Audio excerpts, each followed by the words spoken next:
Patterson Library friends, this is Miss Amy. Welcome to this week's Crafternoon.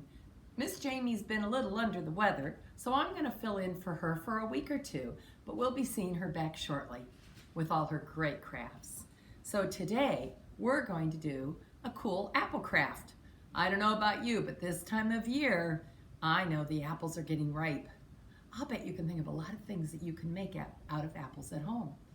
Maybe an apple pie, apple muffins, maybe applesauce, but there's nothing better than just crunching into a delicious, juicy apple.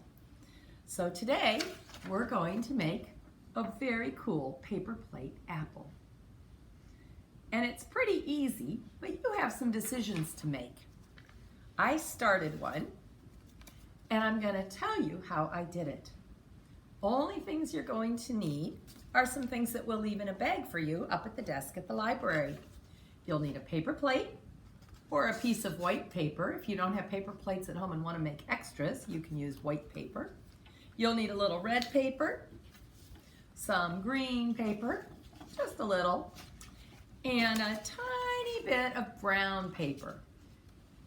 So we'll make all of these in the bags for you to pick up. But if you want to make extras and don't have enough from what we give you, you can always get out your crayons and color some plain old white paper to make a really cool apple.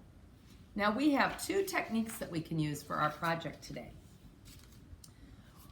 We're going to need some glue, and if you wish, we're going to need scissors. My scissors are sharp. Make sure you have safe ones at home and don't drop them like I just did. But you can do this project two different ways, and both are really good for you. You can cut out some red pieces of paper, and you can make large squares, small squares, even little teeny ones if you wish. Anything you want, because you're going to use them to design your apple. Then you can glue on some glue, and it's good. You can either put it on your pieces of paper or on the paper plate. I like to put it on my paper. Unless you want to overlap, I can hold it up a little more. Unless you want to overlap and have it hang off the edge, then you probably want to put it on your plate. And as we put the pieces of paper on, you're going to want to go all the way around, leaving a white area in the middle. Now in the middle, we need to add some seeds, and you can do that different ways. If you have raisins at home, you could glue on some raisins. If you have watermelons or apples at home, you could let those seeds dry from a watermelon or a real apple and glue those on.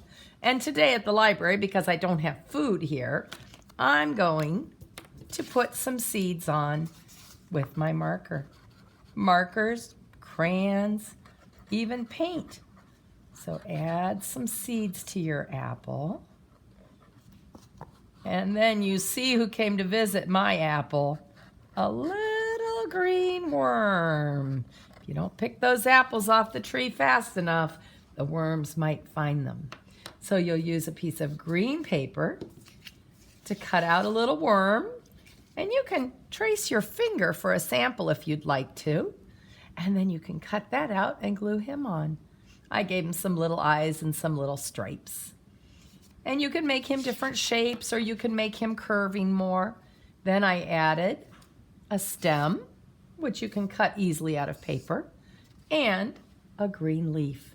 Feel free to make the stem longer or shorter. Add more leaves if you'd like. You could even make a whole branch with leaves on it if you'd like to, that your apple is hanging on. Now I told you there are two techniques today. If you prefer, and I actually like this second technique a little bit better. If you prefer, you might want to take your paper and just tear. Tearing is really good for us. I don't know if you know this, but it's an amazing activity. It's not important to make young kids learn to cut with scissors right away. And if you're letting them tear their paper, you're actually giving them more strength in their finger muscles, endurance for when they start writing later. We're doing lots of fine motor work, which is hard when you're real little. And if you start out doing things like tearing, when you get a little older and you start building with Legos, you'll have that dexterity to put those tiny little pieces together. It's great for getting ready to learn to write. Do you see my hands? I'm doing a little tripod grip, and that's very similar to the grip we're going to use later when we write. So even though you may not think your child's tearing up paper is a really great thing, if you're a grown-up watching today, it's really good for your child to tear. Cutting is also very good. We're using some different muscles when we cut. And when we're holding our paper for cutting or tearing with one hand and then cutting or tearing with the other hand, we're teaching our brain to have our hands do different jobs, which is really good for hand development and brain development. So there's coordination skills and muscle development and strength and endurance and all sorts of good things happening with this fun, easy little apple craft. So I hope you can make a bunch of apples, and maybe you can put different numbers of seeds and then go back and do some counting games with seeds of how many seeds are on your apple. And so this week, why don't you not only make this apple craft, but also enjoy eating some delicious apples.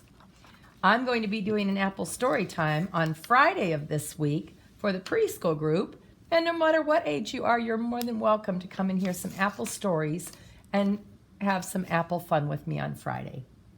Thanks a lot. Have a good week.